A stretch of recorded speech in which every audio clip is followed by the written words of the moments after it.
The same day that I was preparing this sermon, I went to a sandwich shop, and the scent of freshly toasted bread wafted through the air, and large signs that were made of the same material that license plates are made from decked the walls with random quips. And one advised customers in tongue-in-cheek fashion that there was to be no kissing in line because that would delay the production of the sandwiches. Now, personally, I had no intention of kissing anybody in line anyway. Evan wasn't there, and I needed to get my tuna salad sandwich and get on with my day. I was behind on several tasks that needed to be completed, not the least of which was preparing my sermon. And so when the man in front of me said that he was still deciding on what sandwich that he wanted, but that I could go ahead of him, I found it to be a twist of good fortune. After the worker made my sandwich and was ringing me out, I looked at the sandwich, and instead of tuna, it said chicken. So I politely explained that there had been a mistake. The worker was apologetic, and even more apologetic when he turned to look at the line. A large crowd had showed up, and other workers were busily preparing their sandwiches.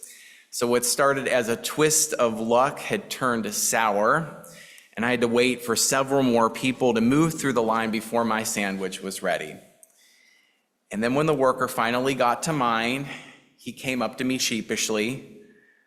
They had used the last of the tuna with the crowd that had just gone through.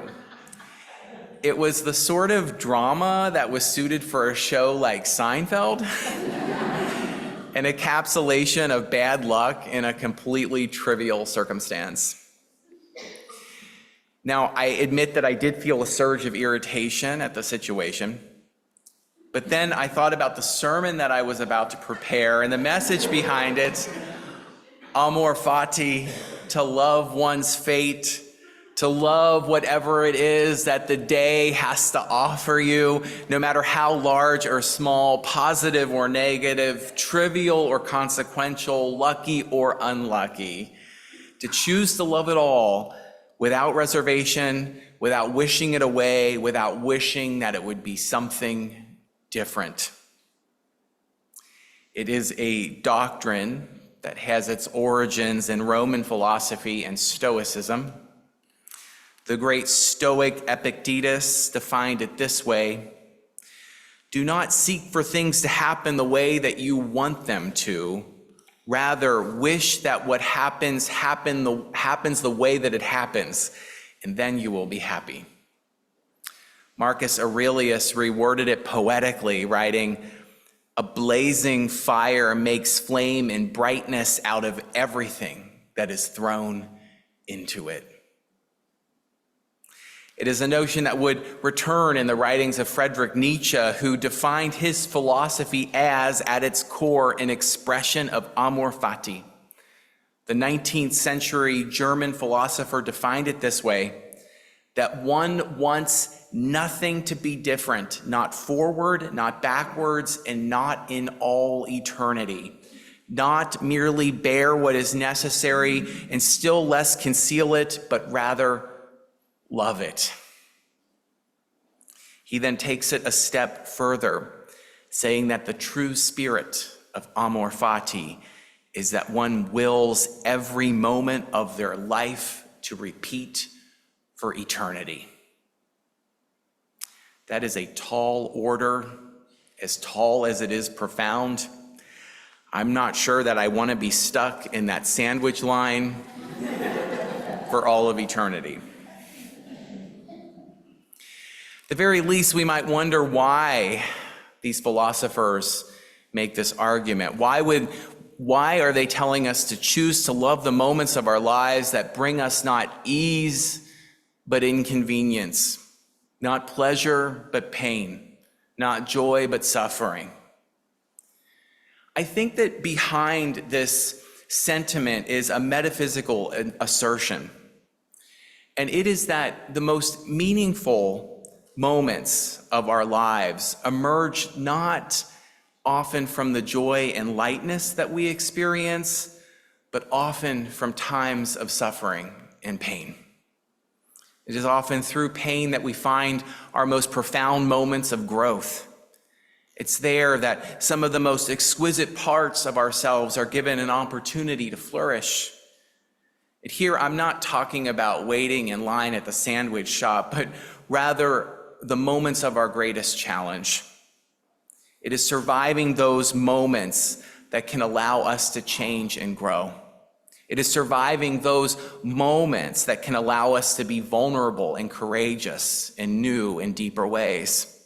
It is by surviving those moments that it can allow us to show up for others in ways that we might not be able to. There's also this kind of secret defiance in it, a defiance that I find admirable. Rather than saying, I wish that situation, whatever it is, had not happened to me, Amor Fati is instead saying, yes, yes to this, yes to all of it. This is a part of my story. I am choosing to say yes to this part of my story. There's something courageous, brave in that, something commendable. It is a sort of defiance of defiance, a defiance of the thoughts and desires that seek to change or defy what reality is. Amor Fati instead loves reality for all that it is. One part of me gets that. One part of me celebrates that. One part of me, the part that has to wait in line at the sandwich shop, benefits from this wisdom. And then there is this other part too, this part of me that, frankly, doesn't really buy it. I'm not convinced that every moment of reality is one that should be loved. And that part of me thinks that Amor Fati is too blunt an instrument to honor the complexity of living in our world. This is the social activist part of me. Martin Luther King Jr. worded it beautifully when he said that there are parts of our social life to which everyone should be maladjusted. Those are parts of our world that we shouldn't love, but rather ones that we should seek to change. These are parts that we shouldn't accept. Instead, they are ones that we should seek to transform. The great Italian philosopher, contemporary philosopher, Giorgio Agamben, took issue with Nietzsche's version of Amor Fati. He said that the reality of atrocity and evil in our world renders the love of fate impossible. If someone says that they will those moments for all of eternity, then they have not truly understood the depths of atrocity in our world. For Agamben, this undercuts any notion of Amor Fati. Being defiant and saying, I love this reality anyway, comes off as naive and possibly as heartless. Saying that it was a good that serves some greater purpose seems callous. Agamben's take on this would not be Amor Fati. Instead, his might be contemno fati, the contempt of fate. The proponents of Amor Fati might say that what Agamben is doing will get us nowhere. It just leaves you with more struggle and pain as you struggle to resist the way that reality has taken shape. But many in the social activist tradition would respond that it buys you integrity. It is something like the twist of the famous Serenity Prayer. It is the refusal to accept things that you cannot change and the courage to fight against them anyway. I admit that my own heart is torn. It's torn between these two different possibilities.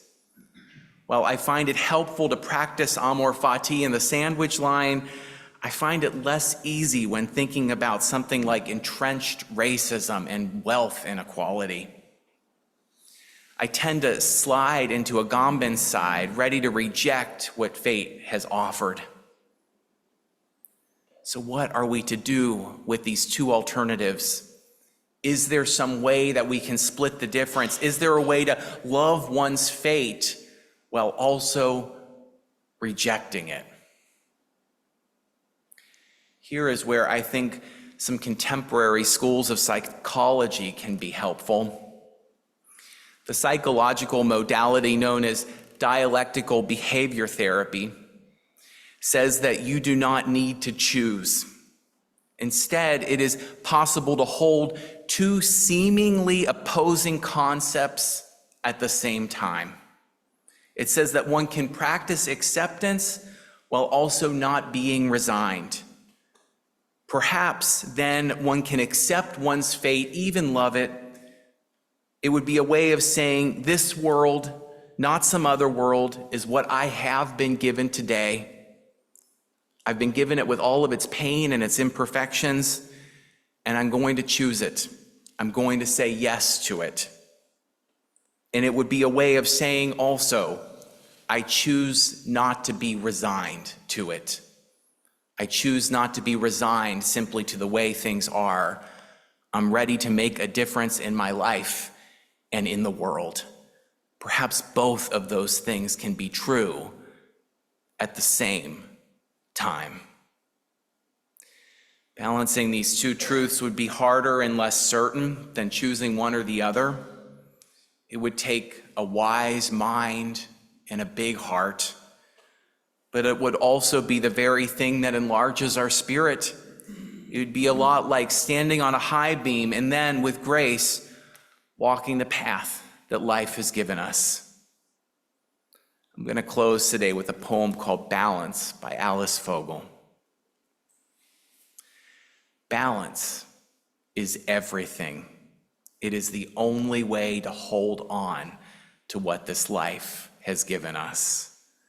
I've weighed the alternatives, the hold as harbor. It isn't safe to let go, but consider the hover, the choices made, the moment between later and too late. Hesitation is later. Regret is too late. You can't keep turning and turning or expecting to return. This earth is not a wheel, it is rock. It is a rock that erodes mountain by mountain. And I have been too soft at times, like sandstone. But there is a point where I stand without a story, immutable and moved, solid as a breath in winter air.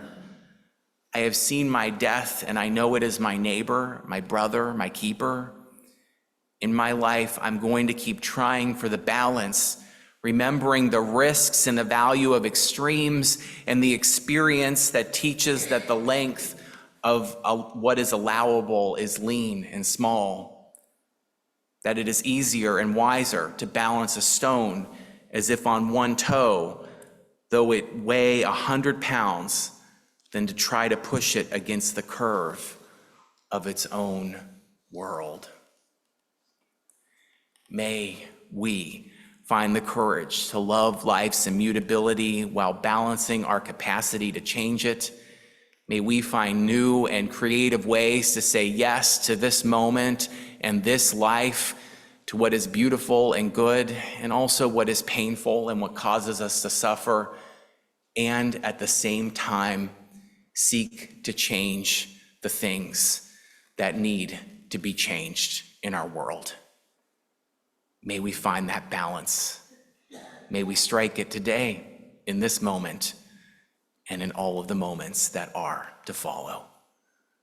My spiritual companions, may it be so.